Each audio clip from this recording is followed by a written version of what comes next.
డీజీపీగా ద్వారకా తిరుమలరావు గారు ఒక మంచి వ్యక్తి అండి, ఒక మంచి ఆఫీసర్, నిజాయితీ పరుడు, అజాత శత్రువు. ఆయనకి ఎవరితోటి వివాదాలు ఉండవు, విభేదాలు ఉండవు. ఆయన తన పనిని తాను సమర్థవంతంగా చేసుకొని పోయేటువంటి మృదు స్వభావి, నెమ్మదస్తుడు, ఎవరిని ఇబ్బంది పెట్టాలి అనేటువంటి భావజాలం లేనటువంటి వ్యక్తి. పాపము ఆయన ఈరోజు రిటైర్ అయ్యారు. ఆ రిటైర్ అయిన సందర్భంగా పాపం ఆ యూనిఫామ్కి ఉండేటువంటి ప్రేమ, ఆయన సర్వీస్ మరి 38 ఏళ్ళు ఈ సర్వీస్ అయి ఉంటుంది కదా, మరి ఆ సర్వీస్లో ఆయన తనకున్న ఆ అటాచ్మెంట్ని, ఆ యూనిఫామ్తో ఉన్న అటాచ్మెంట్ని డీజీపీ గారు ఒకసారిగా భావోద్వేగానికి లోనయ్యారు.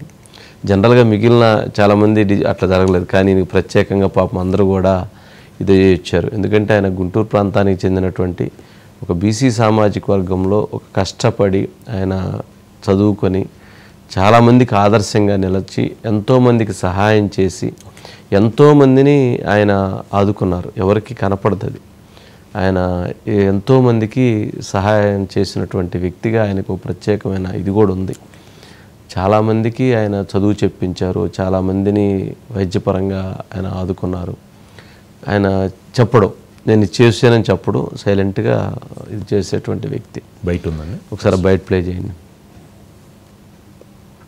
ఇక పదవి విరమణ చేయడం, 35 సంవత్సరాల ఇండియన్ పోలీస్ సర్వీస్ నుంచి నిష్క్రమణ చెందడం అనేది నా మదిలో ఎన్నో ఆలోచనలు, ఉద్విగ్నభరిత క్షణాలు. ఈ సర్వీసు, ఈ ప్రయాణం, ప్రస్థానానికి సంబంధించిన ఈ తాలూకు జ్ఞాపకాలు వెళ్తున్నాయి. ఈ రోజు ఉదయం యూనిఫామ్ ధరిస్తుండగా అదొక ప్రత్యేక అనుభూతి. సర్వీస్ మొత్తం యూనిఫామ్డ్ అసైన్మెంట్ లో లేనప్పటికీ అది ప్రత్యేకమైన ఎమోషన్. బాధలను, సంతోషాలను ఇది ఒక ఎమోషన్. ఖచ్చితంగా సాటిస్ఫైయింగ్ అని అనగలను. ఈ సందర్భంగా మీరు అందించిన, ఇన్ని సంవత్సరాలుగా అందించిన సహకారాన్ని జ్ఞప్తికి తెచ్చుకుంటూ మీ అందరి దగ్గర సెలవు తీసుకునే ప్రయత్నం. డీజీపీ మళ్ళీ తిరిగి ఆర్టీసీకి చైర్మన్గా మళ్ళీ పునర్నిర్మించాలి. పాపం గవర్నమెంట్ అదే ఆయనకున్న మంచి పేరుతోటి ఆర్టీసీకి ఆయన్ని కొనసాగించే ప్రయత్నం. Madhu good evening sir. Good evening Madhu.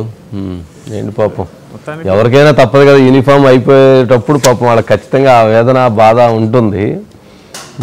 Sir చాలా వరకు డీజీపీల రిటైర్మెంట్లు అయితే చూశాను సార్, కానీ ఈరోజు ద్వారకా తిరుమలకు సంబంధించినటువంటి రిటైర్మెంట్ ఏదైతే ఉందో ఆ పదవీ విరమణలో ఆయన మాట్లాడినటువంటి మొత్తం అంతా కూడా తాను చిన్నప్పటి నుంచి కూడా వెళ్ళినటువంటి ఆ ప్రభుత్వ పాఠశాల ఏదైతే ఉందో ఆ పాఠశాల దగ్గర నుంచి ట్రైనింగ్లో ఉన్నటువంటి head constable and moreover constable SI పేర్లు కూడా గుర్తు పెట్టుకొని ఇప్పుడు 35 సంవత్సరాల క్రితం ఉన్నటువంటి ట్రైనింగ్లో తనకు ట్రైనింగ్ ఇచ్చినటువంటి కానిస్టేబుల్, హెడ్ కానిస్టేబుల్, ఎస్ఐ పేర్లను కూడా గుర్తు పెట్టుకొని చెప్పాడు అంటే మాత్రము ప్రతిదీ కూడా ఆయన ఎమోషన్ అయ్యాడు సార్. చాలా అంటే చాలా, తన ఒంటి మీద ఇక రేపటి నుంచి ఈ డ్రెస్ ఉండదు అనేటటువంటి ఆ ఫీలింగ్ ఏదైతే ఉందో ఆయన ఈరోజు మార్నింగ్ డ్రెస్ వేసుకునేటప్పటి నుంచి కూడా ఇప్పుడు నైట్ మళ్ళీ వెళ్ళి ఆ డ్రెస్ తీసేంత వరకు కూడా ఆ ఎమోషన్ అనేది క్యారీ అవుతుంది. నిజంగా ఎవరికైనా సరే ఒక 35 ఇయర్స్ ఒక డ్రెస్ అనేది అలా ఉంటే అది స్కిన్లో భాగంగానే పోలీస్ డిపార్ట్మెంట్లో ఉన్నటువంటి అధికారులకు అందరికీ కూడా, అది హోంగార్డ్ అయినా లేకపోతే కానిస్టేబుల్ అయినా, ఎస్ఐ అయినా,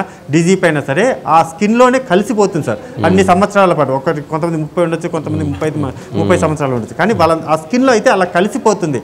అది ఒక్కసారిగా రేపటి నుంచి ఉండదు అంటే ఆ మైండ్ కూడా రిసీవ్ చేసుకోలేదు, ఆ మైండ్ కూడా యాక్సెప్ట్ చెయ్యదు. సో అలానే ఈరోజు తిరుమలరావు అయితే ఆ ఫీలింగ్ అయితే మనం చూసాం సార్. రైట్ మధు. ఇక